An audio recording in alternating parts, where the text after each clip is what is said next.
გამარჯობა მეგობრებო, ესე იგი დავგეგმავად ვიწერ ახლა ვწერ ვიდეოს, ანუ ჩიპიზაციაზე სხვათა შორის მთხოვეს რამდენჯერმე რომ ჩიპიზაციაზე ჩაწერე ახალ ვიდეო და მეთქი კარგა ხანს არ იქნება თქო, მაგრამ არის ხოლმე მომენტები უცებ რაღაც ისეთი ინფორმაცია გამოხდება ხოლმე რომ მე უცებ ჩამიწერია ხოლმე და ეხლაც ეგ შემთხვევაა. ეხლა მეორე ტელეფონში უნდა გაჩვენოთ, შევიდეთ ჩიპიზაციის დასაკრავ სიაში. აქ ხა ცოტა შუქს ირეკლავს. ანუ ხარ ისე თქვა მინდა. რა ვიდეოებიც მიდევს, ეხლა იმის შემაჯამებელი და გასაანალიზებელი ვიდეო იქნება. წინა ვიდეოებში რაც ვისაუბრე, იმაზე აღარ ვისაუბრებ. იწყება ადამიანების ჩიპიზაცია, მერე ჩიპიზაციის მეორე ნაწილი, ხორცის აკრძალვა, კლიმატური იარაღი, ციფრული ფული, ტყეში შესვლა, აიკრძალება მალე თქო, მოიმარაგეთ იარაღი და რაღაცა კიდე ახალი მსოფლიო წესრიგი, კიდე რა არის, ჩვენ მალე გაგვიჩავენ დენს, სამხედრო დიქტატურა, მეორე ნაწილი იყო სამხედრო დიქტატურა და 15 წუთიანი ქალაქები. აი 15 წუთიან ქალაქებზე მად ვისაუბრე, ციფრულ ფულზე ვისაუბრე რამდენჯერმე, ჯანმოზე, მერე იქ 2025 წლის გეგმაზე, აი ეს აეროპორტებში ისინი რო ახალი ტექნოლოგიები დაანერგეს პასპორტებზე, აი ფილმებში რა აჩვენეს, მოკლედ პოლიტიკაში რა აჩვენეს და ბოლოს იყო იზოტოპური წარწერები. ანუ მაიცა გავაჩერო, აღწერა რომ წავიკითხო ერთი, წამი კი არ მახსოვს ყველა სათაური. ესე იგი, ბოლო იყო იზოტოპური წარწერები, ანუ ტატუირებით ჩიპიზაცია. ეს ყველაფერი ერთად იქნება. ნაწილ და ეტაპობრივად რა და აქ ხარ რაზე არის საუბარი. ეხლა დავხატე რუქა და პატარა ანალიზი გავუკეთოთ, ესე იგი ამ არაბული ქალაქების მშენებლობასთან დაკავშირებულ ამბებს რა. საერთო ჯამში რა ხდება და ეხლა რამდენიმე მე ცოტა უცნაურ ფაქტსაც მიმოვიხილავ და ვიტყვი რა. და არ არის აუცილებელი ყველაფერი დაიჯეროთ, არ არის აუცილებელი ყველაფერი გაიგოს. პირდაპირ გეუბნებთ, არ არის აუცილებელი რომ ყველაფერი გაიგოს. და პლუს, რასაც მე ვამბობ, აი თქვა მე ფაქტს რაღაცას შევაფასებ. უყურებთ ისე რომ მე ეს კარგია, ან ცუდია, მე ეს მომწონს, ან არ მომწონს, ან ვუჭერ ხარს, ან არ ვუჭერ ხარს. არა მეგობრებო, ეს არის ადამიანური ჩვენი შეფასებები და შეხედულებები. აქ არის ფაქტების როგორ თქვა ხოლმე კონსოლიდაცია, როგორც იტყვია ხოლმე, აი ანალიზი რა. და რა ხდება რეალურად. ეხლა რამდენიმე ძალიან წარმოუდგენელ სიგიჟეს ვიტყვი, ზოგის გონება ვერ დაიტევს, მაგრამ მე უნდა ვთქვა. ესე იგი დავიწყოთ. ესე იგი რა ხდება საცობები 15 წუთიანი ქალაქები, ეს არაბული ქალაქები და ასე შემდგომ. პირველ რიგში დავიწყოთ, ესე იგი რა ხდება. უყურეთ. წამოვიდა, აი მოკლედ დავიწყოთ არაბული ქალაქების თემაში. ზოგადად გავიხსენოთ ესე იგი რა ქვია, პარადოქსის კანონი, მე ადრეს გითხარით. თუ ლაივებში ვახსენე, პარადოქსის კანონი მდგომარეობს, აი სულხან-საბა ორბელიანის იგავ არაკები რო იყო, არაკის პრინციპი. ნახეთ, როდესაც რაღაც თემაზე ისმის კითხვა, იქ ყოველთვის არის პასუხი ორნაირი, კიც და არაც ერთდროულად. იგავ არაკები. არაკი ნიშნავს არაკის, ანუ პარადოქსულ, ანუ სამყარო შეიცავს აი ყველაფერში მოიაზრებს პარადოქსის კანონს რა. არაკის, ყისაც და არასაც რა, ერთდროულად. ანუ დავსვათ შეკითხვა. არაბული ქალაქების მეშვეობით საქართველოს ემუქრება თუ არა არაბიზაცია, კიც და არაც. ახლა დავიწყოთ რაზეა საუბარი. როდესაც წამოვიდა ტალღა, საინფორმაციო ტალღა პირველი, რომ ტელევიზიებმა დაარქვეს არაბული ქალაქები, ზოგი ბლოგერმა დაარქვა, ზოგმა პირობითად შეაფასა, ანუ არაბების თუ დუბაელების თუ შეიხების ინვესტიცია ქალაქებთან დაკავშირებით. პირველი აზრი შეიქმნა, რომ ეს შენდება არაბული ქალაქები და აქ უნდა ჩასახლდეს და აზიიდან უნდა ჩამოვიდეს ხალხი და ჩვენ გადაგვაშენოთ და ასე შემდგომ. წამოვიდა პირველი ტალღა ეს. მერე წამოვიდა მეორე ტალღა, რაც Smart City-ს ემსახურება. რომ საერთოდ ზოგადად სხვა უცხოელებიც იყიდიანო ამ ქალაქებში, ესე ვთქვათ, გონიოსა და კრწანიშის, სადაც აი დასავლეთი და აქ თბილისთან ახლოს რა. ორი ქალაქი რაც აშენდებაო, სხვა ქვეყნის მოქალაქეებიც უცხოელები შეძლებენო, მე აქ მიდის საინფორმაციო ინფორმაციები და ისე თქვა კომენტარებში ჭიდაობა რომ რა ჩვენ ვერ შევძლებთ მაგის ყიდვას, მარტო უცხოელებმა უნდა იყიდონ და ასე შემდეგ. ზოგადად ეს რეალობა ჩვენთან ისედაც დამდგარია. ეს რეალობა ისედაც დამდგარია. აზიელების შემოდინება და ანუ ძალიან დიდი რაოდენობის ხალხის აქ ყოფნა უკვე ფიქსირდება და არაბიზაცია და რაც ქვია მაგ ყველაფერს პაკისტანიზაცია ჩვენ არ თუ გვემუქრება ჩვენ ამ საფრთხეში უკვე ვიმყოფებით. მიუხედავად იმისა რომ თქვა მთავრობის წევრები ჩვენ გვეუბნებიან რომ კარგი საემიგრაციო პოლიტიკა აქვთ, გასაგებია, მაგრამ ვიღაცა 10 თვე გაჩერდება, ვიღაცა 12 თვე გაჩერდება, მაგრამ ზუსტად მაგ 12 მის ბინადრობის და მის 12 თვიან ვადაში ატყდება აქ შეხაობა. მაგრამ არაბული ქალაქების თემა აქაც არის ის რომ კიც და არაც გვემუქრება კიდევაც ეს საფრთხე და ამ საფრთხეში ვართ კიდევაც და არაც. ანუ კი ნიშნავს რომ ჩვენ ამ საფრთხეში უკვე ვართ და თავის მოკატუნებას აზრი არ აქვს, რეალობას თვალი უნდა გაუსწოროთ და მეორე არა. არა იგულისხმება იმაში რომ არაბული ქალაქების მიღმა იმალება smart city, ანუ ჭკვიანი ქალაქები. რამდენიმე მეგობარმაც დაპოსტა, რამდენიმე ბლოგერმაც ისაუბრა ამაზე. ეხლა მე ამას თავს მოვუყური ერთიანად რა ამ ინფორმაციებს რა. ანუ შენიღბეს საინფორმაციო ველით, მე არ ვამბობ იმას რომ ეს არაბული ანუ არაბიზაცია არ გვემუქრება, რო იძახენ ეგრე არ არის, არა. ნახე, ეს ჩვენ ამ საფრთხეში უკვე ვართ, არ თუ გვემუქრება, უკვე ვართ. ამ საფრთხეში უბრალოდ ამ საფრთხის სიმპტომები ჯერ არ გამოვლენილა და მალე გამოვლინდება. ანუ არა საინფორმაციო ველით სპეცსამსახურებმა იციან ხალხის ესე ვთქვათ რეაქცია საქართველოში რაზე როგორი იქნება და smart city შეფუთეს არაბული ქალაქების ესე ვთქვათ ნიღბით რა. ეხლა შევხედოთ სად შენდება თბილისი, დაახლოებით აი აქ გვერდზე აი X-ით აღვნიშნე, წანისიო დაახლოებით აქეთ არის და გონიო დაახლოებით აი აქეთ რა, ზღვისპირას. მაგრამ რეალურად ისაც შენდება ნახეთ smart რომელიც აღმოჩნდება სინამდვილეში არის smart city. და პლუს მესამე X-ი ბათუმში. ბათუმში კუნძული რო შენდება, თქვენ როგორ ფიქრობთ, smart city როგორც იქნება ტექნოლოგიურად აღჭურვილი ბათუმის კუნძული არ იქნება, ისე ტექნოლოგიურად აღჭურვილი, რა თქმა უნდა ზუსტად ისე იქნება რა. და საერთოდ იქ რა ეროვნების ხალხი იცხოვრებს, მაგას მნიშვნელობა არ აქვს. ანუ საფრთხე რო არის, ამას არ ვარიდებთ თავს. აქ ხა ჩვენ გადავდივართ ჩიპიზაციის ტექნოლოგიების საკითხებზე. ანუ ნახეთ რა მოხდა. არაბული ქალაქებით პროტესტი გამოიწვიეს მოსახლეობაში. ამ დროს იქ რუსთაველზე დაგვიკეტეს კინო, ამდენი ხანია რუსთაველის კინო, რამდენი კინოთეატრი რამდენი წელია და ესე იგი დაკეტილი იყო ბოლოს ზუსტად მახსოვს და ერქვა დედპულის პოსტერი იყო, მე მგონი პირველი თუ მეორე ნაწილის დედპულის პოსტერი და რაღაც ფილმის პოსტერები იყო დარჩენილი და სპეციალურად იყო ცარიელად რა ეს და მე შეეხა იქ იმა შეიხების და ამ კომპანიების Eagle Hills-ის თუ ვიღაცის მოკეთ ამათი ეს ოფისი გახსნეს კინო რუსთაველის შენობაში. ზოგადად ეს ძალიან ცუდია, იმიტომ რომ ახალგაზრდები დავდიოდით იქ და ბავშვობიდან იქ დავდივარ კინოში ძალიან მიყვარდა ეგ ადგილი და ყველას გვიყვარდა რა. ცუდია რომ წაართვეს ახალგაზრდებს, ეგ იგივეა რომ პიონერთა სასახლე წაართვა და დაახლოებით იგივე, თად იგივე არ არის, მაგრამ იგივე ვარიანტია ცენტრში არ უნდა წაართვა ახალგაზრდებს ესეთი შენობა.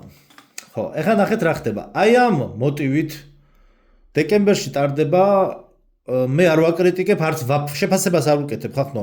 მე ვამბობ ფაქტებს. დეკემბერში ტარდება მინიმუმ 2 აქცია ვიცი მე. კონსერვატორების არის 6 თუ 7 დეკემბერს და მე მგონი 3 დეკემბერს ვიღაც სხვა პარტიების არის, ოპოზიციურ სხვა პარტიების მიტინგია ამასთან დაკავშირებით, არაბიზაციის წინააღმდეგ. ეხლა ნახეთ, ქარბუქი არის ამ ტყდარი, ესე ვთქვათ, ინფორმაციული ხმაური არის არაბული ქალაქების გარშემო. ეს მიტინგები ჩატარდება, მერე unboxing-ს გაგვიკეთებენ საინფორმაციო საშუალებები და საინფორმაციო საშუალებები unboxing-ს გაგვიკეთებენ და კარგით, რადგან თქვენ მიტინგი, ნახეთ რა ძაღლს ძვალი გადაუგდეო. რადგან თქვენ მიტინგები გამართეთო, აი საერთო ჯამში იტყვის მთავრობა, ჩვენ უკან დავიხევთო და კარგი ჯანდაბას არაბული ქალაქები აღარ აშენდება და იტყვიან ავაშენდება smart city-ო. ნუ ჭკვიანი ქალაქები, მოდი ავაშენოთ ტექნოლოგიური ქალაქები და არ გააკეთოთ იმათმა ინვესტიცია, მაგრამ არ ჩავასახლებინებთ ხალხს. ნუ დაახლოებით აი პლუს მინუს ეგეთი ვარიანტი გამოვა. საბოლოო ჯამში არაბული ქალაქიც და smart city-ც არის ორივე ნიღაბი. ანუ ჯერ მოხსნიან ამას პირველ unboxing-ს გავუკეთებენ და ინფორმაციულ unboxing-ს და პირველ ნიღაბს მოხსნიან და აქ ენერგიას დახარჯავს ხალხი და smart city ანუ აი smart city საერთოდ ვერც გაიგებს ხალხი. ანუ კი ახლა გასაგებია რომ ახალგაზრდები არიან ვიღაცები ვინც შეიძლება ტექნოლოგიებში ერკვევიან და ამ პროექტებში ერკვეოდნენ, მაგრამ ესეთი მოსახლეობის 90% ნამდვილად ვერ ერკვევა რა. ამ ტიპის ქალაქს აშენებს ახლა ტრამპი. აი ვისაუბრებთ მე მგონი წინა ვიდეოებში სადღაც ლოს-ანჯელესში მე მგონი ხო იქ აშენებს smart cities რა. ეს არის სატესტო ვერსია ამ სინამდვილეში 15 წუთიანი ქალაქების რა. ხო და ეხლა ჩვენ შეჯამებას ვაკეთებთ ამ ჩიპიზაციის წინა ვიდეოები, იმიტომ გაჩვენოთ რომ წინა ვიდეოები უნდა უყუროთ რომ მიხვდეთ ეხლა აქ რაზე ვისაუბრებ რა და რაზე ვსაუბრობ. ეხლა მატრიცული შრეც უნდა მატრიცულ ფენაში რა ხდება, ესეც უნდა განვიხილოთ. არაბული ქალაქების მოტივით, ესე ვთქვათ, შენების მოტივით, რუსთაველზე გამოიყვანენ ხალხს 2-3 მიტინგს ჩაატარებენ, კიდე იქნება რამდენიმე მიტინგი, ამით მოხდება ენერგეტიკული მსხვერპლშეწირო. ანუ რა მოხდება? ადამიანებს მიაცემინებენ ენერგიებს, რომ აშენდეს აქ ეს ორი ქალაქი. ანუ სინამდვილეში, როდესაც თქვენ მიტინგზე გადიხართ და რაღაცაზე სკანდინერებას აკეთებთ, რომ სიტყვაზე არ აშენდეს, სამყაროს არ ესმის ტერმინი, ანუ არა პრინციპი ზოგადად უარყოფითი ფორმა სამყაროს არ ესმის. მაგალითად, არა ნარკომანიას, როდესაც გამოაკრავთ თქვენ ლოზუნგს პლაკატზე, სამყარო ამას, ანუ სამყაროს აქვს ბავშვური ლოგიკა და ბავშვური თვალით უყურებს აი სამყაროს მენტალური მდგომარეობა, ანუ სამყაროს საინფორმაციო ველი, ესე რომ ვთქვათ, ხო? ის უყურებს, რასაც ხედავს, ხოს პრინციპით უყურებს ყველაფერს. ანუ შენ როდესაც ბანერს გამოაკრავ და იტყვი რომ არა ნარკოტიკებს, სამყარო ცნობიერი ხედავს ხო ნარკოტიკებს. ანუ როდესაც გამოდიხარ არა არაბულ ქალაქებს, სამყარო ხედავს მატრიცაში ფიქსირდება ხო არაბულ ქალაქებს. შემდგომ ამას unboxing-ი გაუკეთდება და გადავა smart city მიიღებს სინამდვილეში 15 წუთიანი ქალაქების ფორმას. აი ეს 15 წუთიანი ქალაქები რა არის? მე რამდენიმე ბლოგერმა და ჩვენმა მაყურებელმა ვიცით. ეს არის ჯამში მაქსიმუმ 10000 კაციც არ არის რა. ანუ ჩათვალეთ 99%-მა არ იცის საქართველოს მოსახლეობის 99%-მა საქართველოს შიგნით თუ გარეთ არ იციან რა არის 15 წუთიანი ქალაქი. ყველა ხო არ უყურებს 500 კაცი უყურებს ჩემს ვიდეოებს, თითო ვიდეოს უყურებს 500 კაცი საშუალოდ რა. ანუ არავინ არ იცის 15 წუთიანი ქალაქი რა არის. ანუ შესაბამისად, მე არ ვამბობ რომ ნახეთ აქ შეფასებებს ნუ მისცემთ. მე არ ვამბობ რომ თქვენ ამ მიტინგზე უნდა წახვიდეთ, არ წახვიდეთ, არის ეს პატრიოტული, არ არის პატრიოტული. ყოველ შემთხვევაში, როდესაც პარტია ფიქსირდება, ნახეთ, როდესაც პარტია ფიქსირდება მატრიცაში, ანუ ის უკვე მატრიცაში უკვე არის მატრიცის დაქვემდებარებაში და ის უკვე ასრულებს გარკვეულ განკარგულებებს, რომელი პარტიაც არ უნდა იყოს. ეს ცუდია, კარგია, უნდა წახვიდე, არ უნდა წახვიდე. ეს ხახო თქვენი საქმეა. მე ჩემი ვალდებულება არის, რომ საერთო ჯამში რა ხდება, ის მოგიყვეთ. ვინსაც წავა ჩემი საქმე არა, თქვენი საქმეა, თქვენ იცით. მე გეუბნებით, რომ არაბული ქალაქებით მე არც ვინმეს ტროლი ვარ და არც ხელფასიანი ტროლბოტები დააკვირდით TikTok-ში 24 საათი რომ ლაივებში არიან და 24 საათი რომ მართლა რამდენიმე პარტიას ხან იქით და ხან აქეთა პარტიას ხოტბას ასხავენ, აი ეგენი არიან ტროლბოტები. მე რომ ხელფას მიხდიდნენ, მეც ყოველ დღე ვიქნებოდი ლაივში, მაგრამ არა ვარ, იმიტომ რომ არ მცალია ჩემი საქმე მილიონი. ეხლა უცებ ჩავწერე რა, დაღლილი ვარ, ვისვენებ ფიზიკურად გუშინ ძალიან დავიღალე და ეხლა ვისვენებ და ამ ჩავწერე რა ვიდეოს. ანუ არაბიზაციის თემა ეს პრობლემა უკვე დგას, არათუ მომავალში სერიოზული შეხაობები იქნება, მაგრამ ამის ანუ თვითონ მსოფლიო მართლობას რა აინტერესებს, რომ მსოფლიოში რამდენიმე ლოკაციაზე ააშენოს 15 წუთიანი ქალაქები. ანუ ამის გარეშე 15 წუთიანი ქალაქების და რობოტების დახვეწის გარეშე ისინი ანტიქრისტეს ვერ მოიყვანენ, ხვდებით? ანუ 15 წუთიანი ქალაქის მოდელი, ანუ ეს არის როგორ ვიტყვიან, სატესტო ვერსია რა. ანუ შეხედეთ რა ლოკაციები აქვს აღებული აღმოსავლეთი და დასავლეთი. ეხლა ნახეთ კიდევ ერთხელ ხა მატრიცაში როგორ ხდება. როდესაც მიტინგზე გამოვა ხალხი, ეს აი ამ ხალხის ენერგეტიკა, ეხლა უყურეთ, გაგაჩვენოთ. ეცაც არც საწავეზე. პარლამენტის შენობის თავზე ხარ მინდა გავაკეთო.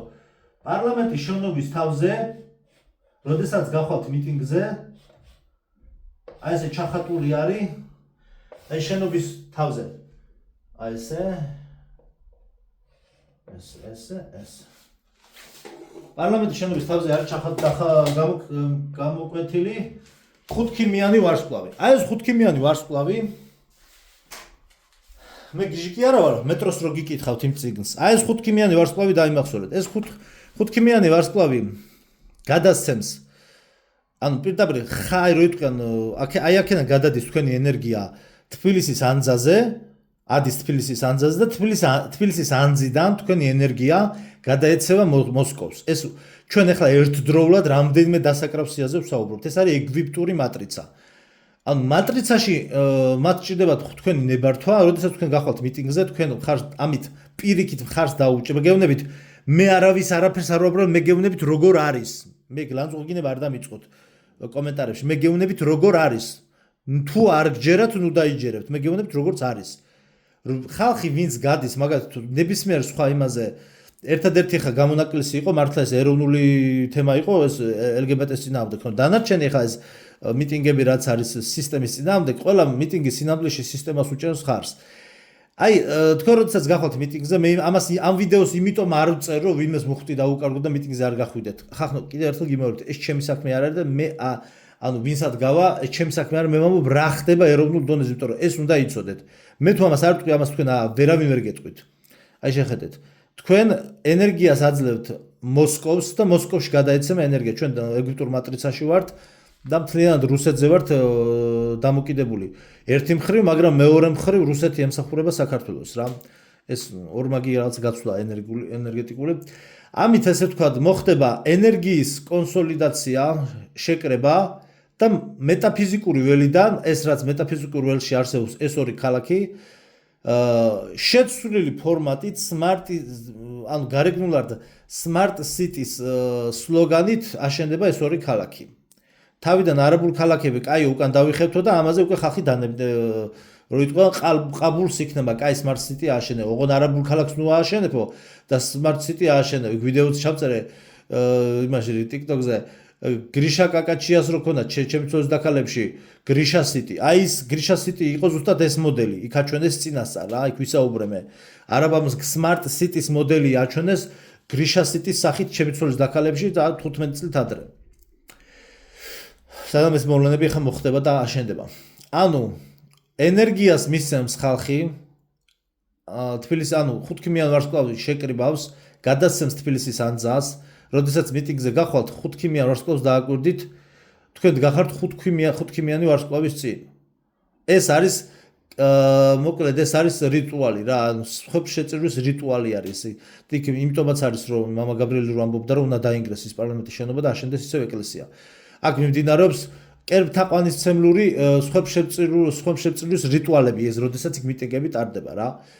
ამ შემთხვევაში ენერგიას მიიღებს მთავრობა მიმართულებას მიცემს ან აძლევს და გადაეცემა მოსკოვს, აი იქით მოსკოვს და მოსკოვს გადაეცემა და აშენდება ეს ორი ქალაქი. რომელიც გაკეთდეს სინამდვილეში იქნება 15 წუთიანი ქალაქები. ეხლა რატომ უნდა გაკეთდეს ეს 15 წუთიანი ქალაქები? იმისათვის რომ აი მაგალითად ახლა სიტყვაზე ავიღოთ ქუთაისი. ქუთაისში ხალხი აღარ არის თითქმის, გაქცეულია ხალხი ყველა არის ევროპაში, ხო?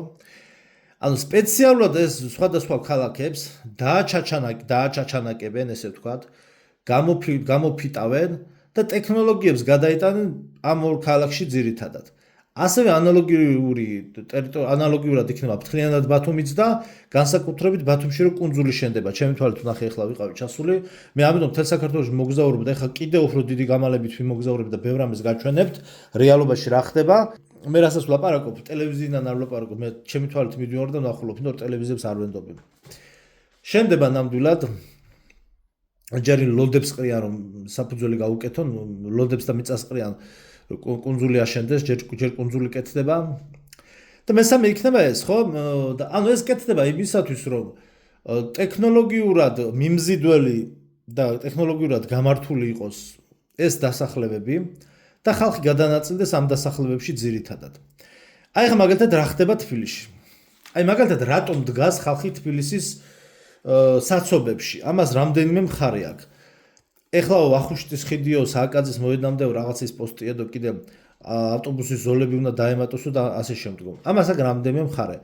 სატრანსპორტო კომპანიის კუთხით რეალურად კახა კალაძე ძალიან მაგარ პროექტს ახორციელებს. ანუ ასეთი მერი ქალაქს ჯერ არ ყოლია. მიუხედავად იმისა, რომ ძალიან ბევრი უკანონო მშენებლობა მიდის. უკანონო რას ქვია? კანონიერია მათი კანონებით, მაგრამ ძალიან ბევრი корпуსი შენდება და ასე შემდეგ. მაგრამ მაგას თავი გავუნებთ თვითონ урбанизაციის კუთხით კალაძე არის სერიოზული მერი. პლუს სატრანსპორტო, რა თქმა უნდა, მძღოლი მიწის საჭესთან და თელ დღეს საცობში დგას, იმისთვის საშინელება არის, მაგრამ ობიექტურად კალაძე სერიოზული მერია და თქვა იქ ის რო არის თქვა ეს ხა ჩემი შეფასება არის ამ საკითხთან დაკავშირებით, რომ იქ ავტობუსის ზოლებს რო დაამატებენ, ანუ რეალურად ჩვეულებრივი მოქალაქეები ნორმალურად იმგზავრებენ ტრანსპორტით. ეს თავიდან არ მოწონათ, მაგრამ ნელ-ნელა უკვე მოწონს ხალხს ეს ყველაფერი. იმიტომ რომ მე პლუს რაღაცა მოტოციკლეტების დაუშვეს ავტობუსის ზოლში და მოგეთ გადაწყობა ხდება თანამედროვე ტენდენციებზე. მაგრამ ეხლა ნახეთ რა ხდება. ეხლა ბოლო წლები და ამ ეტაპზე რატო დგას ხალხი რატო დგას საცობში. მარტო იმიტომ კი არა დგას ხალხი საცობში, რომ ეს კალაძის ბრალი. არა ხალხო. ეხლა მე ვიტყვი ისეთ რამეს, რასაც არც ერთი თქვენ არ დაიჯერებთ, მაგრამ ეს მე არ მადარდებს, პირდაპირ გეუბნებით, მე უნდა ვთქვა. საცობში დგას ხალხი იმისთვის, ესეც ენერგეტიკული მსხვერპლშეწირვაა, იმისთვის დგას, რომ საცობში მდგომი ხალხის ენერგია გროვდება და შენდება ახალი დედაქალაქი. ახალი დედაქალაქი, რომელსაც ვაშენებ მე. ანუ მე გადამაქვს დედაქალაქი. ანუ კონკრეტულად მე გადამაქვს. ნახეთ, ამაზე არავის არ უსაუბრია, ვინმე ვერ იტყვის ამ პოლიტიკოსმი ჩემი იდეა იყო, არა, გამორიცხულია. მე გადამაქვს დედაქალაქი ხაშურში. ხაშური გახლავთ საქართველოს გეოგრაფიული ცენტრი და გაიხსენეთ ისტორიულად ვის შეეძლო, მხოლოდ ერთ ადამიანს შეეძლო დედაქალაქის გადატანა სხვა ადგილზე, სხვა ლოკაციაზე. გადახდებოდა გადატანა თბილისიდან, მიუხედავად იმისა, რომ ისტორია გაყალბებულია, მაგრამ გავანებოთ თავი, თბილისიდან ხდებოდა ქუთაისში გადატანა ქუთაისიდან თბილისში, თბილისიდან მცხეთაში, მცხეთიდან თბილისში და ასე შემდგომ, სხვადასხვა საუკუნეში სხვადასხვანაირად. ერთადერთ ადამიანს შეუძლია, ერთადერთი სტატუსის მქონე ადამიანს შეუძლია დედაქალაქის გადატანა. ამას მიხვდებით, ვიზეც არის საუბარი, ეს ვარ მე. მეც მინიშნებას მე ჯერ ვერ გავაკეთებ. ეხლა რა ხდება ხაშურში? ხაშურშიც იქნება smart cities, ნახეთ ახლა მატრიცაში როგორ რამე. ანუ თქვენ მოკლედ, როდესაც იმაში საცობში დგახართ, იცოდით რომ თქვენ აშენებთ ახალ ეს არის ჩემი ორგანიზებული რამდენიმე წელი ამ საკითხზე მუშაობ. აქ კოსმოგონიური აგენტის შესვლა მოხდა მუნიციპალიტეტებში, გამგეობებში შეხვედრები და მთელი ამბები და მოხდა მატრიციდან ძალიან დიდი თანხების მოზიდვა, 300 მილიონი საფრანგეთმა რო დააფინანსა, მაგას საფუძვლად ჩემი ვიზიტები ჰქონდა წინ, სადაც სუსის აგენტები დამახვედრეს და მთელი ამბები, ეს ისეთი საიდუმლო შეხვედრები და ისეთი რაღაცები მოხდა, რასაც მე ამაზე ვერ ვისაუბრებ. 300 მილიონი თავი პირდაპირ გეუბნებით. ერთ-ერთ დაწესებულებაში ვიყავი მე მისული და მოვითხოვე რა ხაშურის გასაპირებლად მოვითხოვე ნუ რა, თუ გამოყოფთ მეთქი 300,000 ლარი. და გამოვედი თუ არა იქიდან, ზუსტად იმავე, ესე იყო შემოდგომა, მე მგონი შემოდგომაზე იყო, მე მგონი შეხვედრა. თებერვალში მოუწიათ, რამდენი წლის წინ იყო ეს, თებერვალში მოუწიათ. მოკეთ, როდესაც დაამტკიცეს ხაშურის ბიუჯეტი, ეგრევე ხაშურის ბიუჯეტი გახდა 54 მილიონი ლარი გახდა ხაშურის ბიუჯეტი. მაშინ იყო ბახტაძე, პრემიერ-მინისტრი, წლები ხა თქვენ გამოიანგარიშეთ. და მე ითქვა იქ, მოკეთ მე მითხრეს რომ ბახტაძე მოიყიდაო, რაღაცას პროექტი სურამშიო რა, და მთელი ამბები რა. აქ მე ვიყავი ასული ასევე იმაზე რა ქვია, ბანას ზემოსერის ტყეში რომ ბანას ტაძარი შენდება, ერთადერთი კოდიწყაროზეც ვიყავი, მაგრამ ერთადერთი ღორინამკალაზე არ ავსულ ვარ ჯერ, მე ავალ მოვიცნე მაგისთვის, რა ჯიპი უნდა რა და ან ლაშქრობა და დაგეგმა უნდა ხო და მან ძალიან დიდი ტურისტული ზონა იქნება ღორინამკალაზე და იქ ზიპლაინები, აკვაპარკები და მთელი ტურისტული გასართობი ცენტრები გაშენდება, დასასვენებელი კურორტები მოეწყობა, კურორტი ესედაც მთლიანად გარშემო ხაშურის გარშემო ბუნება და კოდიწყაროდ სერიოზულად დაფასდება რა ეგ ტერიტორიები. და ზემოსე და ბანას მშენებლობაზეც ვიყავი ასული. მაშინ იყო ჩასხმული, იყო საძირკველი, იყო მარტო იყო ბეტონი იყო ჩასხმული რა. ეხლა რა ხდება? ეხლა არის მთელი ხაშური არის გადათხრილი და მე ველოდები რომ ეხლა ნახეთ რა ხდება, ხაშური რო არის გადათხრილი და იქ მოგეთ თვითონ ვიღაცა თანამდებობის პირებიც დაიჭირეს, აი ენერგეტიკული ტრანსფორმაცია მიდის ახლა ხაშურში რა. პლუს ხალხი უკვე გარკვეული დროის მერე თბილისი უკვე მეორე და მესამე ხარისხოვან ქალაქად გადაიქცევა, იმიტომ რომ აქ უკვე გაუსაძლესია ცხოვრება. და ხალხი ნაწილი სოფლებში წავლენ, მაგრამ ცენტრი და რამდენიმე სამინისტრო და უწყებები გადავა მერე ხაშურში. იმიტომ რომ შესაძაც ეს ყველაფერი დასრულდება, ანუ კომუნის უკვე სხვათა შორის ხაშურის პროექტებში გამოაქვეყნეს, რომ იქაც ბასლაინები, ცალმხრივი მოძრაობა, რამდენიმე ქუჩაზე გაკეთდა ცალმხრივი მოძრაობა და ასე შემდგომ რა. მოკლედ ტექნოლოგიურად და სატრანსპორტო სისტემაც ყველაფერი გაიმართება, ამ 2-3 წელიწადში დაალაგდება, ეს გადათხრილი აღარ იქნება, დაიგება გზები და დაიწყება, აი რა უნდა ხაშურში ტურისტსაო, ხო იცით ის გადავა. ხაშური იქნება გაივსება ტურისტებით. იქნება ტურისტული ცენტრი და ზონა რა. გადადის დედაქალაქი ხაშურში. მე პირადად გადავაქვს და 2030 წლის შემდგომ იქნება, რომელ წელს იქნება ზუსტად ვერ გეტყვით. მაგრამ ხაშური რომ დედაქალაქი გახდება, იცოდეთ რომ ეს იქნება ჩემი პირადი დამსახურება. როგორ და რანაირად ამას მე ნუ მკითხავთ. მე გეუბნებით თუ მოხდება, ეგ ეგრეა, თუ არ მოხდება. ეხლა მე ხო არ მკითხავ, ხო არ ვიძახი რომ თუშეთში გადავაქვს, მე გეუბნებით კონკრეტულად სადაც გადავა. და ეს აუცილებლად მოხდება. და როდესაც ახლა გზების გადათხრილი გზების გაკეთება დასრულდება, მე თვითონ მეც იქ ავიშენებ რეზიდენციას. რა თქმა უნდა, აგარაკსა მამაპაპისეული აგარაკი მაქვს და იქ ავიშენებ რეზიდენციას. დანჯერ თქვენით მიხვდებით. ესე იგი ხარ ახდება.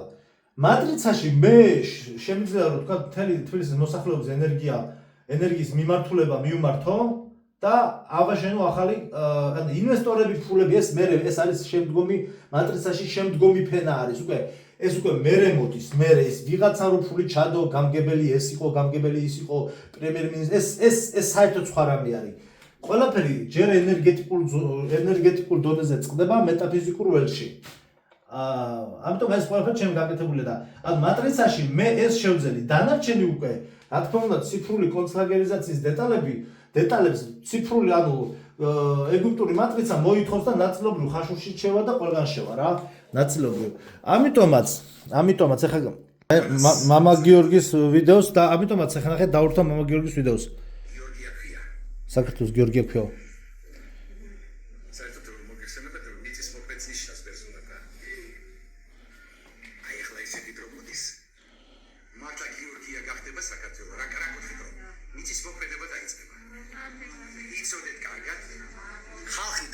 ქალაქებს მე დისწე დრო ესეთი მოვა რა დაიძრება ხალხის სოფლებისკენ ხალხო ჩემი სიტყვები დაიმასორებ რა სკლეროზენი არ ამქარ არავინ არა გესმით ესე მოხდება დაიძრება ხალხის სოფლებში დაიჭერდა ისეთი დრო მოვა ხო გახსოვთ 90-იანი წლები არა იმადი წლების სიავე დენი არ იყო გაზი არ იყო არა ის ყველაფერი უფრო დიდი ძალი დაბრუნდება იცოდეთ მოგლეთ, ანუ ეს აუცილებლად მოხდება და ანუ საზოგადოებას რა არჩევანი შეუძლია გააკეთოს.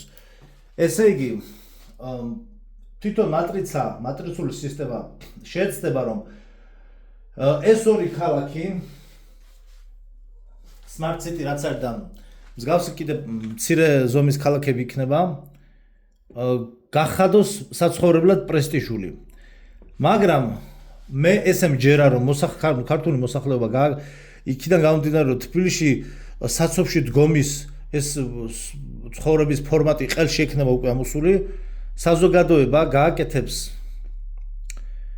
თავის არჩევანს და აი როგორც მამა გიორგი თქვა ისინი დაუბრუნდებიან სოფლებს და ეხლა ნელ-ნელა ხდება პოპულარული სოფელში ცხოვრება მეც აგარაკებზე სოფლებში სწავლობ მებაღეობას და ძალიან რთულია არ არის მარტივი ამიტომ უნდა მიხედოთ სოფლებს და მიწათმოქმედებას უნდა დაუბრუნდეს საქართველოს. საქართველოს გამთლიანება მხოლოდ და ესე თქვა გაძლიერება მხოლოდ ასეა შესაძლებელი. ანუ იმისათვის რომ ჩვენ თუ გვინდა რომ ჩინოვნიკებმა ვერ შემოიტანონ სიტყვაზე იმხელა რაოდენობის პროდუქცია და ვერ ჩაძინონ გლეხებმა ანუ გლეხებმა უნდა იბრძოლონ და იბრძოლონ როგორ? ებრძოლონ არა სისტემას და ჩინოვნიკებს, არამედ შექმნან პროდუქცია და ეს პროდუქცია იპოვის აუცილებლად თავის გასაღების ადგილებს და წერტილებს და ლოკაციებს რა ანუ არ დაიკარგება ნატურალურად მოყვანილი პროდუქტი არ იკარგება იმდენად და არ გაფუჭდება უბრალოდ ზოგი ხა არის რომ ზოგი ბრაზდება და ყრის ხოლმე ტონობით იმას და ასე შემდეგ. უბრალოდ ამას ცოტა მარკეტინგი ჭირდება ხახნო, ცოტა უნდა გააკეთოთ პეიჯები უნდა გააკეთოთ. ანუ ზოგი ცოტა ძველ დროშია ჩარჩენილი სწორად გამიგეთ არავის არ ეწყინოს, მაგრამ ხა ამირან გულში მღეროდაო შენ 15 ტონა მოიყვანე სიტყვაზე ატამი იმას შენ წინასწარ თუ არ გაუკეთე რეკლამირება პეიჯი თუ არ გააკეთე სოციალურ ქსელებში თუ არ აქტიური ისე ვერ გაყიდი შენ ნუ დაელოდებით იმას რომ ჩინოვნიკი დაგითმობთ მე გეუბნებით ცივ რეალობას ჩინოვნიკი არ დაგითმობთ ბაზარში ადგილს ის გაყიდის 10 ტონა თავის ატამს და მე კაი შედიო გეტყვის როდესაც შენი ატამი უკვე დამპალი იქნება მაგრამ შენ სანამ შეხვალ იმას მეორე 10 ტრეილერი უკვე მოყვანილი ექნება ანუ შენი ადგილი არასოდეს არ იქნება აქ ამიტომ პირდაპირ გაყიდეთ მოსახლეობაზე თქვენი მეთოდებით. ზოგს მარშრუტკით ჩამოვაგიგრძე დაყველი ახლა ვდებ ხოლმე ჯგუფებშიც და ასე შემდეგ. ამიტომ თქვენით ეცადეთ იპოვოთ კლიენტები. იმიტომ რომ ახლა აგროჰაბები და ისინი არ მიიღებენ თქვენს 5 კილო კარტოფილს და 5 იმას, იმიტომ რომ ისინი არიან თლიანად ეს ისინი რა ქვია ქსელური მარკეტები და ქსელური ისინი პირიქით ძირავენ პატარა მაღაზიებს და ეს ყველაფერი არის ჩინოვნიკების ხახნო. აბა მთავრობაში შემატყება რატომ მიდის მაგ ბიზნესების დათრევაზე არის და წილების გადანაწილებაზე საქმე რა და ამიტომ იქ მიდის მაგ ხელა ბრძოლა. ამიტომ საერთო ჯამში უნდა ვიცოდეთ ის რომ აქ ბრძოლა მიდის იმაზე რომ ჩვენ ვიქნებით გეორგია და ესე ვთქვათ ვიქნებით თუ არა მიწოთმოქმედი ქვეყანა თუ არა. ანუ აქ სასწორზე დევს ეს ყველაფერი რა. ანუ უნდა მოხდეს დეცენტრალიზაცია აუცილებლად ხალხმა უნდა დაიწყოს. აგერ კალაძე გიწყობთ ხელს რომ ყელში ამოგივიდეს მანქანაზე ჯდომა და დედაქალაქში ნუ დგახართ. თუ სოფელი გაქვთ თუ რაღაცა გაქვთ წადით გააკეთეთ არ არის მარტივი მაგრამ მე თუ მკითხავთ ემიგრაციაში მე ვიმეს კი არ ვაკრიტიკებ ნახეთ ემიგრაციაში წასვლაზე და იქ საბუთების კეთებაზე კეთება უფრო რთულია აბა დაფიქრდი უფრო რთულია ვიდრე წახვიდე შენს თქვა სოფელში ან თუნდაც მიწა იყიდოთ რაჭაში იყიდეთ წადით მიწა უამრავი მიწებია რაჭაში აგერ დუშეთში და ბაზალეთის გარშემო არაბები ყიდიან ამ ხელა მიწებს და ანუ იქ წასვლას ანუ ხალხმა ანუ ჩვენ გვინდა ყველაფერზე სწრაფი ფული ხალხმა გაყიდა ბინები და წავიდნენ ამერიკებში მათი საქმეა მაგრამ ერთი ბინის ფულით ხალხმა გეუბნებით ერთი ბინის ფულით მიწასაც იყიდი სახსაც ააშენებ ჯიბსაც იყიდი და ფერმასაც გააშენებ ხვდებით და აქ მაინც ხარ შენ ქვეყანაში ამიტომ უნდა გადავეწყოთ თანამედროვე ტენდენციებზე და თანამედროვე ტენდენციები არის ორნაირი სოფლის მეურნეობაც აგერ ბექემი ელოდება ქათამიკვერცხს როდის დადებს სოფლის მეურნეობაშია ჩართული აგერ ფეხბურთელი ბექემი იმიტომ რომ უბრალოებაშია ყველაზე დიდი ბედნიერება და არა დუბაიში ცხოვრებაში რა მინდა დუბაიში ხა რომ მეხვეწო არ წავალ დუბაიში რა სიცხეში დღეებს ზაფხული რო დგება თბილისში ვითვლი დღეებს როდის გავა ზაფხული და სიცხე და ხა იქ დუბაიში წავიდე ხა შეიძლება წავიდე როდისმე მაგრამ ხა არ ვიცი აქ ფულზე და უფლობაზე არ არის მე მუღავს ვერ ხედავ წყნარად ბუნებაში დაჯდე ის უფრო ჯობია ნუ 1000 ერთხელ წასვლა მსგავს რაღაცა იმაში თვალი მოატყო და ხა გასაგებია ყველაფერი კარგია ერთი მხრივ გაიცენო მაგრამ მაინც ხა ჩვენი ლამაზი ქვეყანა არაფერს არ ჯობია რა იცოდეთ რომ ხაშური იქნება ძალიან მალე დედაქალაქი თბილისი თავისთავად ამუწურავს და რაღაცა სტუდ ქალაქად გადაიქცევა რა და ეს ბიზნესებიც ავტომატურად გადანაწილდება ეს კარგია იმით რომ ხაშურთან ახლოს არის მე ზესტაფონი ქუთაისი და იქნება ცოტა ქუთაისი გამოაცოცხლოს იმიტომ რომ მთელი ქუთაისის მოსახლეობა დაცლილია და ემიგრაციაშია წასული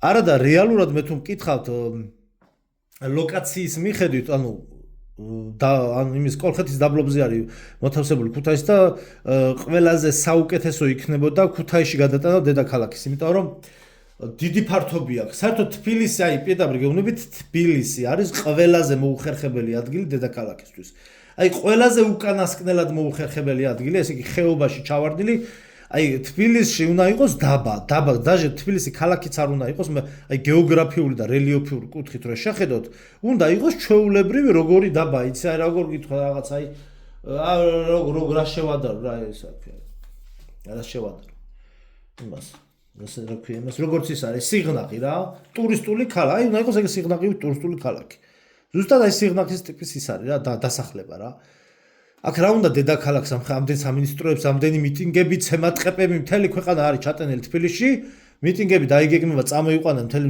ქვეყნის მოსახლეობას და მთელი მოსახლეობა ურტყავს ერთმანეთს ზოგს პოლიციელი ქვია, ზოგს სპეცნაზელი ქვია, ზოგს მომიტინგე ქვია, ანუ ხვდებით, ანუ ამ ასე იგი ამ პოლიტიკურ თამაშებში ნუ მიიღებთ მონაწილეობას. მე ჩემი რჩევა იქნება ამ ცემატყეპებში არც ერთი მხარე, არც მეორე მხარე. საქართველოს გააძლიერებს სოფლის მეურნეობა. ნუ სულიერი გაგებით რა თქმა უნდა, ენა მამული სარწმუნოები, მაგრამ აქ არის საუბარი ამაზე. ამიტომ ეს არაბული ქალაქები არის მე smart city-ებად გამოაცხადებენ smart city-აო და ხალხი იტყვის, კაი ჯანდაბა smart city იყოსო და ხელში შერჩებათ რეალურად არის 15 წუთიანი ქალაქები. 15 წუთიან ქალაქებზე ვისაუბრეთ და ამ 15 წუთიან ქალაქებს წინა ვიდეოებში ვისაუბრეთ და ამ 15 წუთიან ქალაქები ფილმი დრო ის რო არის time Justin Timberlake რო გამოდის იქ არის ეს კარგად ნაჩვენები შლაგბაუმები ზონალური დაყოფა იქნება უბნებში და ასე შემდგომ მე ეცდებიან რომ სხვა ქალაქებზეც გადაიტანონ ამიტომ იქნება კარგი რომ მოსახლეობა როდესაც იქნება განაწილებული მთელი ასე ვთქვათ მთელი ქვეყნის მასშტაბით სოფლების ასე სოფლებში იქნებიან განაწილებულები ან მოსახლეობა რა განაწილებული იქნება სოფლებში ხო ამ ჟესტით მოხდება ამ smart ქალაქების ესე ვთქვათ ფეხებზე დაკიდება რა და ეხლა როგორც ანაკლიაში რომ მიშა რომ მაშინ სასტუმრები ააშენა ხე კარგი იყო ის ყოფილიყო მაგრამ აი იქ როგორც ისე არის მიტოვებული ისე მოხდება ამ ქალაქების მიტოვება მე რაღაცა პერიოდი იმუშავებს და რაღაცა პერიოდის მერე ჩაკი მავს რო იტყვიან რა იუცხოლები დააბრიჟავებენ ზოგი უკრაინელი ზოგის და მერე წავლენ თავენ სახლებში რა და ეს ქალაქები აუცილებლად smart city-ები აუცილებლად შეწყვეტს მერე ეს პროექტები სამომავლოდ შეწყვეტს არსებობას. იმიტომ რომ ეხლა ჩვენ ვაძლევთ მათ ენერგიას და სამომავლოდ ჩვენ ენერგია უნდა გამოვაცალოთ ამ smart city-ებს რა. Smart city-ს აამუშავებს ისევ ჩვენი ენერგობიოველი, ხვდებით? და თუ კი ჩვენ გადავსახდებით, ეს ენერგია ამას მოცილდება და გამოიფიტება და დაიშლება, დარჩება შენობები და ცარიელი მიტოვებული ქალაქები რა. ანუ იმიტომ რომ იქ თუ სისტემა არ იმუშავებს კარგად ისე ქალაქი არ იქნება მუშა მდგომარეობაში რა და იქ ხალხი თუ არ იქნება გადასახადებს აღარ გადაიხდიან და აღარ იქნება ტრენდული ცხოვრება და მთელი მოსახლეობა იქნება გადანაწილებული სოფლებში ავტომატურად იქ დენს ტყუილ აღარ ჩაგერთავს ანუ საერთოდ ჯამში არის ეს არაბული ქალაქები ანუ აქ კი არის ნომერ პირველი არაბული ქალაქი არა ეგ დუშეთში ბაზალეთში ადით იმდენი მიწა იყიდება დუშეთი არის პირველი არაბული ქალაქი აგერ ბატონო რეალური ამიტომ უბრალოდ ყოველთვის იცოდეთ რომ ეს ტელევიზიები არის მთავრობის ხელში დაქირავებული და პროპაგანდა ესე იგი პროპაგანდით რაღაცას უნდა იცოდეთ რომ ტელევიზორში რომ ჩართო ყოველთვის უნდა იცოდეთ რომ რაღაცას გატყუებს ჟურნალისტი ეგრევე ანუ არაბული ქალაქი უდრის smart cities უდრის 15 წუთიან ქალაქებს სინამდვილეში არის 15 წუთიან ქალაქები არაბული ქალაქები ჩვენ უკვე გვაქვს თვალწინ აგერ ნახევარი თბილისი არაბული ქალაქია უკვე დუშეთიც არაბული ქალაქია და ძალიან ბევრი დასახლება იქნება ეგრე და რეალურად ჩვენ გვიშენებენ 15 წუთიან ქალაქებს და ენდომებად რომ ეს მოდელი გადაიტანონ შემდგომ სხვადასხვა ლოკაციებზეც და ეს ხალხია დამოკიდებული თუ ხალხი დააიგნორებს ამ smart city-ში ცხოვრებას იყიდონ ამიტომ გული ნუ დაგწყდებათ იყიდონ უცხოელებმა და რაც უნდათ ის უქნიათ რა დავიკიდოთ ფეხებზე გვაქვს კურორტები, შვენიერი კოტეჯები, წავიდეთ, დავისვენოთ, არ არის ხახნო აუცილებელი ყველა ვიცხოვროთ პენტჰაუსებში და 97 სართულებზე. ეხლა მოგინდება 1000 ერთხელ იქირავე სასტუმრო, ადი ხა ბათუმში ჩადე 45 სართულზე, მე-16 სართულზე მქონდა ნაკირავები და ზევიდან რომ ვიყურებდი, აივანს ვერ უახლოვდებოდი, იმ ხელა სიმაღლე იყო და ისე მეშინოდა. ნუ ხედი ძალიან ლამაზი იყო, მაგრამ ერთი-ორჯერ იქირავე დატყვი ამ ხედით და დამთავრდა რა. არ არის საჭირო ბეტონებში და ბეტონის ჯუნგლებში ცხოვრება მუდამ რა. ამიტომ ამის თქმა მინდოდა რა. ესეც ჩიპიზაციის ერთ-ერთი შემდგომი ნაწილია და ხალხზე მანიპულირებას იმიტომ აკეთებენ რომ სინამდვილეში ხალხის გარეშე, ხალხის ენერგიის გარეშე, ხალხის ნებართვის გარეშე ისინი ვერაფერს ვერ იზამენ. ამიტომ ისინი ცდილობენ რომ მოტყუებით თქვენ ასეთი ტიპის პროექტებზე გათქმევინონ ხო, არჩევნების სახით და მიტინგების სახით რა. ამიტომ ზოგადად არ უნდა დაიწყოს ნელ-ნელა ხალხმა არჩევნებზე აღარ უნდა დაიწყოს ის პროცესები რომ არჩევნებზე აღარ მიიღოს მონაწილეობა და გაანებონ მიტინგებზე სიარულს თავს თქვენი საქმეა მაგრამ ეს ორივე სისტემას სათავისოდ აწყობს თქვენ აძლევთ ენერგიას და ნებართვას სისტემას რომ მან იფუნქციონიროს და აკეთოს ის რაც თვითონ უნდათ და გადაწყვიტონ ყველაფერი თქვენს მაგივრად. თქვენ როდესაც ხმას აძლევთ, თქვენ აძლევთ უფლებას, რაც უნდა ის გააკეთონ. მე რო 4 წლის განმავლობაში რო არ მოგწოთ, რატო აკეთებს ესო? თქვენ გაქვთ ხმა მიცემული. ამიტომ ეს ესეა. აბა ნახვამდის კარგად ბრძანდებოდეთ.